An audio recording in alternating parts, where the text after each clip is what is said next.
Hello, everyone. I hope that you are all doing well. I realize this is a very busy time of year, so I'll do my best to keep this short, but I wanted to recap a lot of important information about why gifted education is necessary from our previous module on right versus privilege, and then jump into this week where we will be researching gifted education programming and looking at some of the more popular services that are provided to gifted students. So before we jump into this week's content, I had a story I just have to tell you guys. I was on the phone, I think last Thursday, with a colleague in China discussing gifted education, and we were discussing the importance of providing differentiated curriculum for the gifted, and they have an interesting program going on in China where they actually have teachers trained in gifted education who go to China both during the winter holidays and during the summer, and they help put on these inquiry-based learning opportunities for gifted students in China. So if you get your full certification, keep that in mind. If you ever want to travel abroad and work with gifted students, it's always a fun and challenging opportunity. I may be going there actually this December. But as we were talking, she asked me, she said, well, what would you do if you got trapped in an elevator and you had to convince the person in the elevator that gifted education was necessary? And I immediately thought of this assignment you had for the week in terms of creating this gifted education flyer. And she told me, she said, you have 1 or 2 minutes, convince me, why is this even necessary? So I started that conversation, and I usually start this conversation by saying that gifted children are always gifted. And just like a student who has a hearing impairment or difficulty seeing always has that difficulty, a gifted student always is gifted. So they need continual services, not just in the classroom, but also outside of the classroom. You can tell them at home, there's my cat. So we started our conversation with that and had a really interesting conversation about like the contextual factors of gifted education and considering, China has a very different culture than we have here. So I thought of you all. I honestly wished that I had your gifted education flyers on hand because I would have loved to send those off. But I wanted to share that story just to show you that it's all too common for individuals to still be questioning the importance of gifted education. And if you leave this class with nothing else, I want you to be able to argue the importance of providing differentiated services for our gifted children. I look forward to reviewing those flyers. I'm recording this at Sunday afternoon, so I haven't looked yet because I like to give you, clearly, your full time before I start grading. But I'm looking forward to reviewing those and seeing how you have condensed a lot of information about the gifted onto one sheet of paper. I realize that's challenging, but that's also common. And it's common that you have your elevator ride. You have so much you want to say, but you have to be able to really distinguish what is most important to convince others that we really need to be serving these gifted students, providing that well-created, differentiated curriculum, and also by thinking about their social and emotional needs. Which leads me pretty nicely to this week's content. So we will be starting our discussion on gifted education programming. Just a disclaimer, this is just a very brief overview on some of the services that we provide for gifted students. When you take 595, which is curriculum and instruction, you'll go deeper, particularly into differentiation and different approaches to differentiation. So just know that is coming. The purpose of this module is to look at some of the most common approaches to gifted education programs. So, disclaimer number 1 has been stated. You'll get more. The second thing I really want to clarify is the difference between services and programs. So I want you to think of programs as the method that is used to deliver the services. So when we consider services, as you'll see this week, it's important to consider them on a continuum. Usually we think of services in the area of either acceleration or enrichment. Now, I say either very carefully because, as I'll talk about in a moment, acceleration and enrichment really shouldn't be considered a dichotomy. But usually with services, we think, is this more accelerated in nature or is it more in terms of enrichment? That's service. Now, a program is how are we going to deliver these services? So, for example, will it be a pull-out class and the students are then given the accelerated or enriched curriculum there? Or is it a grouping? Or is it a school within a school? Is it a magnet school? Is it a honors section where the students are always grouped together? So the programming is how we are providing the services. That's just a clarification. I don't think it's made very well in your reading, so I wanted to make sure that I just started you off this week with that. So again, the program is kind of like the mechanism to deliver those services. So I wanted to discuss our case study for the week. This case study is, again, a real-life example of what can happen. We have the case of, I believe his name is Mike. Yes, Mike Draper has been asked to take on this new role as the gifted education coordinator. And within his first week, the superintendent says, okay, I want you to do a presentation to the school board about what is gifted education in our district. Welcome to the job. So here's a lot of information. I want you to make sense of it and present it to our parents, because we have parents coming to this meeting and other educators. So Mike is tasked with a pretty difficult job. And in terms of the case study, what I'm asking you to do this week is to read Mike's plan on how he's going to present his gifted education program at this meeting and analyze what are the strengths of this plan. I will say it's not perfect. It is definitely strong, though. There are a lot of really good things going for it. You can see pretty immediately it starts by giving a clear definition of what giftedness is. It starts by giving goals of the gifted education program. It even has a committee to follow up and make sure that we are meeting those goals. And I won't go much further because that's for you to find out. But I did want to tell you it's not a perfect program, nor is there any such thing as a perfect gifted ed program, but it is a good one.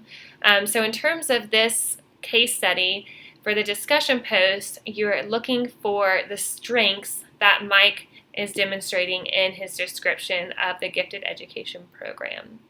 There is one handout this week that I would highly recommend you print out or you at least bookmark on your browser, and that is the NAGC Programming Standards. Again, it's in the handout section. Those are really good standards that should lead you as you begin to analyze gifted education programming and determine whether or not you think that this is a strong program or a program that needs some work.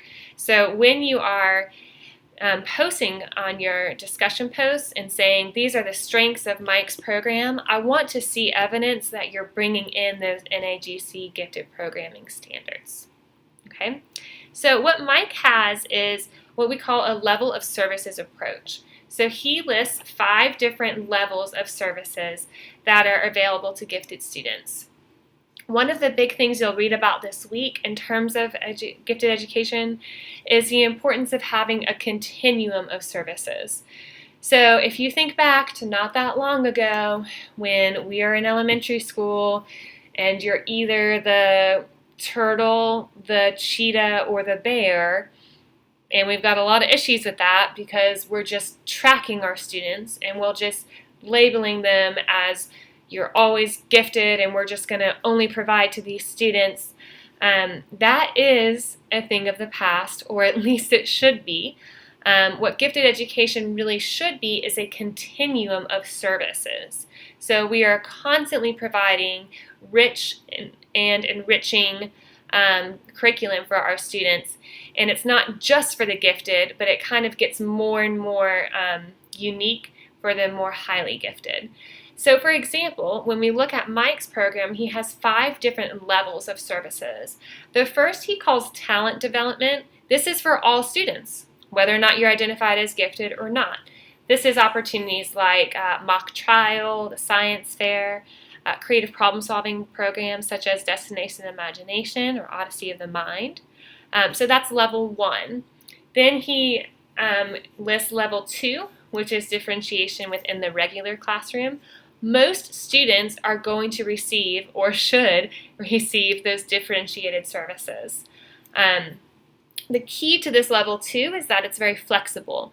So you may be differentiating for student readiness differently in math than you would be differentiating for student readiness in, say, science or reading.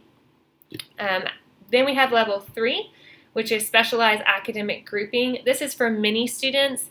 In comparison to level 2, usually a level 3 is more specialized and it's a little bit more, it's going to stay longer. So with differentiated services in the regular classroom, that's very flexible. When we get to these specialized academic grouping, they tend to stay the same for longer. His 4th level is called specialized academic school classes, and I'm reading these because every program calls these services something different.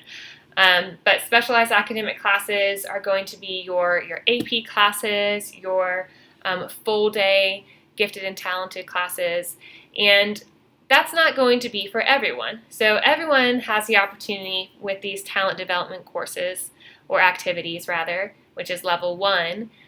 Most have differentiation within the regular classroom. Many of them have these specialized academic groupings.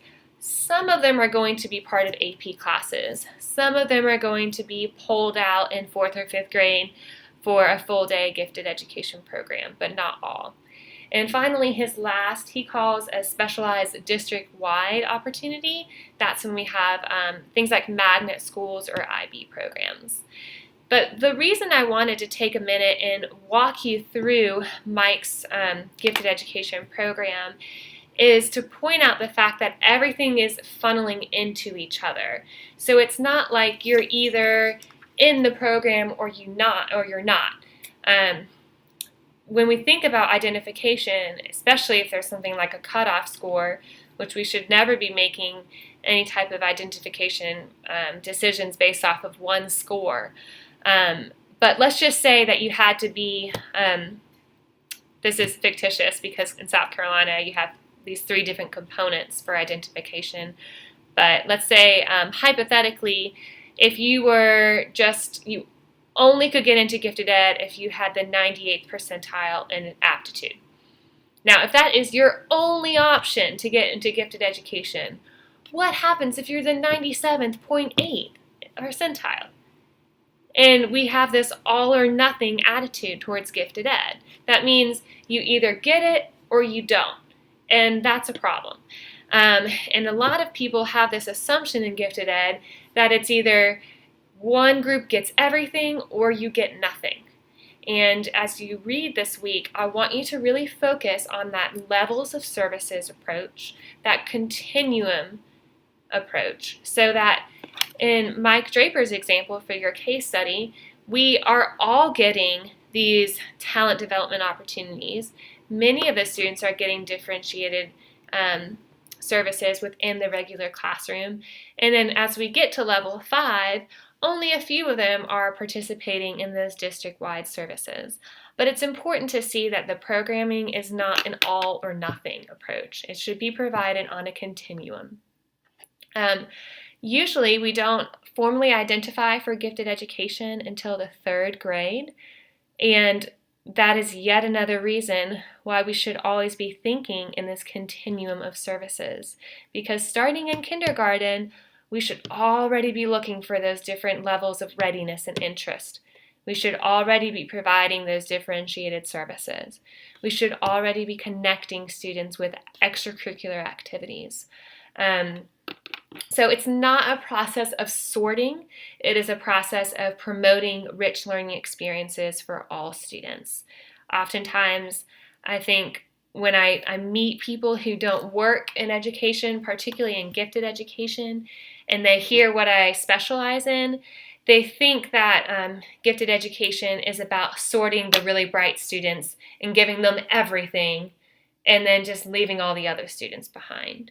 But if we operate from a continuum and from a levels of service approach, then we are really providing for all students. We're providing all students these rich learning environments. And then as the services get more and more advanced, then fewer students are going to really need those services in the first place. When we think about services, I said this previously in the video, but usually we think in the sense of acceleration or enrichment. Those two are definitely different, but I don't want you to leave class thinking that one is right and one is wrong.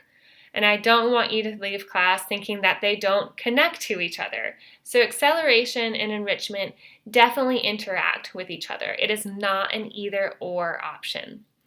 When we consider acceleration, the main focus here is on the fact that students learn at different rates. So acceleration is all about time. There's one article in your reading that quotes this idea of being prisoners of time, where the students who are gifted, they can learn so much faster, but they're bored because they're prisoners of time. And so acceleration is all about letting students learn at their own rate. And that means that some students are going to progress through the material more quickly. Enrichment is less about the speed and more about the depth. So enrichment is about supplementing academic content, going deeper, providing richer, more in-depth learning experiences. Enrichment can be very effective, but enrichment can also be very ineffective. And the key to good enrichment is that it has to be well structured. Oftentimes, when we think about enrichment, it just feels extra, and the students even think it feels kind of pointless. So enrichment, in order to be effective, there's a lot of things we need to think about. First off, we really can't consider enrichment absent of what the regular content, the regular standards we're trying to address in the class. So for example, if I'm going to provide enriched curriculum for gifted students, it still needs to be tied to the curriculum that they're currently studying because they need to see the interaction between the two. Oftentimes with enrichment, we just think, let's teach them something new and exciting. It can become very frilly, very extra. And we tend to forget that we can't just teach more and more interesting things. We need to be doing so in a way that promotes those higher order thinking skills. So enrichment can be effective, but we have to construct enriched experiences in a way that is applicable to the academic content the students are working through, and is also really promoting those higher order skills. So it can't be, I'll have a pull-out class and we'll just do one independent project that has nothing to do with anything else, and we'll let them be whatever they want to be and just kind of explore it, and it will look fun and cool. And of course, I'm exaggerating here, but oftentimes enrichment is seen as very just separate for gifted students, and therefore they think, okay, here's my day to be gifted and I'll go do this enriched curricula, but then it has nothing to do with what they're doing the other days of the week. So enrichment can be effective, but it has to be created very strategically. So again, those are your two main types of services. Acceleration being focused on the rate of learning, oftentimes that accelerated or quickened rate, and enrichment being more focused on the depth and the complexity. Again, it's not a dichotomy. Those things are working together. But I do want you to be able to distinguish some of the differences between the two, but not to say that services are either acceleration or enrichment. There's usually components of the two. When we think about acceleration, I want to just point out a couple of common acceleration options that gifted students have. For example, you have IB schools, AP classes, dual enrollment classes. Think about how a dual enrollment class, which is letting a high schooler take a college level class, that's providing an accelerated opportunity because they are, let's say, in 10th grade, but they've already mastered a lot of the content they're going through at a more fast rate than their same age peers. So their accelerated opportunity is to take the class that would come next at a college or in a college environment. So that's a common form of acceleration. You can also accelerate through grouping within the school. You can accelerate through different differentiation processes. You can accelerate outside of school. These are all program models that I'm listing. See how I'm listing different ways, different programs to achieve the service, which is the acceleration. So that is your overview of your case study and some background information on programming versus services. So what Mike Draper's program is he has these continuum of services, a levels of service approach or LOS approach, and he's saying, well, all students are going to have the opportunity for these talent development classes. Then we'll have some other levels, and then just a few of these students will have the opportunity for these specialized district-wide services, such as those IB programs or the magnet schools. Before I go, I wanted to point out a couple of things that are South Carolina specific. So please make sure that you read the South Carolina manual. I know that's a long document. I do my best each week to show you which chapters are most related to the content. So this week, I would encourage you to look through chapter 2, which is more focused on differentiation, but also definitely chapter 4. So chapter 4 are the different program models. So within gifted education, last week I talked a little bit about identification. This week I want to focus on some of the programming options. So again, we do not formally identify until 3rd grade. That is not to be said that we should not be providing for these students. As I've preached from the beginning, you have to provide the different learning contexts for students to learn and for students to demonstrate that they indeed are gifted. So for the program models, in grades 3 through 5, we have special classes or special schools and resource rooms and pull-out opportunities. Okay, so those 3 are your approved program models. You've got special school, special classes, and resource room pull-out. I believe after 8th grade, resource room and pull-out is no longer an option. So usually by the time we're hitting 9th grade, that's when we're focusing on those special schools or special classes. So those are the approved program options. Those are your approved mechanisms for providing the services that are both accelerated and enrichment in nature. Okay, those are your approved service or programs, but I did want to point out that we often also have what's called your extension programs. There's so much different terminology, and I started out in Georgia, so I want to make sure I tell you the right South Carolina terminology. So you have your approved programs, and that's your special class, your special school, or your resource pull-out. And then you also have your extension programs, and that's when we're going to look at like mentorships, internships, some kind of like after-school activities or extracurricular activities such as your future problem solving, destination imagination, Odyssey of the Mind. Those are extension programs. Now, extension programs are often available for all students, not just the gifted. And extension programs are usually a little bit more enrichment in nature, unless you're doing like a Saturday school type thing, which is also an option. But enrichment programs are not standalone. So every school in South Carolina or district is required to have one of these approved programs. So you are required to say We either have a special school, we have special class, or up until 8th grade, we have this resource room or pull-out experience. On top of that, here are some of the extension programs that we provide. So that is a quick overview of what we're looking at in gifted education here in South Carolina. Again, for this week, your big challenge is to look at Mr. Draper's overview of the gifted education program that he is now the head of, and start to analyze it in terms of the strengths. What is really good about this program? Okay, so I've already given you some hints. It's great that he's defining what giftedness is. It's great that he has a committee that is committed to reviewing how the gifted education program is doing.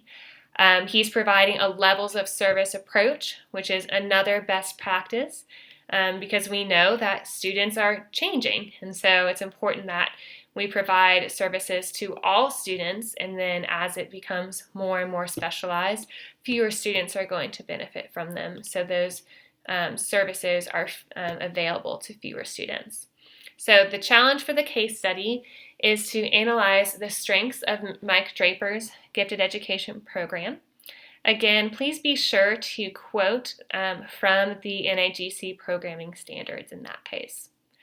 I did want to give you a heads up. So as you are reviewing the material for this week and looking at these different programming options, looking at the different services that are provided, I want you to start thinking about your own context. So start thinking about, what does gifted ed look like in my school?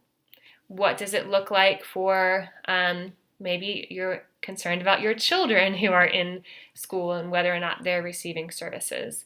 So as you are reading through the material for the week, I would challenge you to think about, how does this apply to my own work setting or to my own social setting, depending upon whether or not you are a practicing teacher. I say that because next week, I'm pretty sure I'm going to revise your next assignment just a little bit. And what I typically have students do is analyze Mike Draper's gifted education program, and they do that as a group. I realize that it's hard to do group projects on online classes, so I think I'm going to steer away from that. And for next week's assignment, again, don't worry about this now, but just a heads up, where I'm headed is having you analyze the gifted education program in your own environment. So if you are a practicing teacher, what is a gifted education program at your own school in your district? And that way, I want you to be looking at best practices and then applying them to the field that you are currently in. So just an important heads up, as you're doing this reading, it might be a good idea to say, hey, looks like we do this because we have a pull-out opportunity for students in grades 3 through 5, but I wonder who's teaching that. Is that teacher certified in gifted education? Where are we getting this curriculum? Are we pointing back enriched curriculum to the content curriculum that the students are already having, or does it just seem random? So start thinking as you're reading this material, how would this information apply to your own educational setting? So I'm sorry to be a little long-winded, but I hope that you've stuck with me throughout this video. Thank you for those who have come by my office. Thank you for the emails. I am always interested and eager to talk with you. So for this week, your only assignment is your discussion post. So I will be looking for your initial post by Friday evening and your 2 responses by Sunday. And then if you want to start thinking ahead, your next assignment is going to be focused on analyzing your own gifted education program in terms of these best practices that we study this week. Thanks for listening. Thanks for being a wonderful class. I would encourage you to keep up with those discussion posts. You're doing a great job. And as always, I'm here to answer any questions.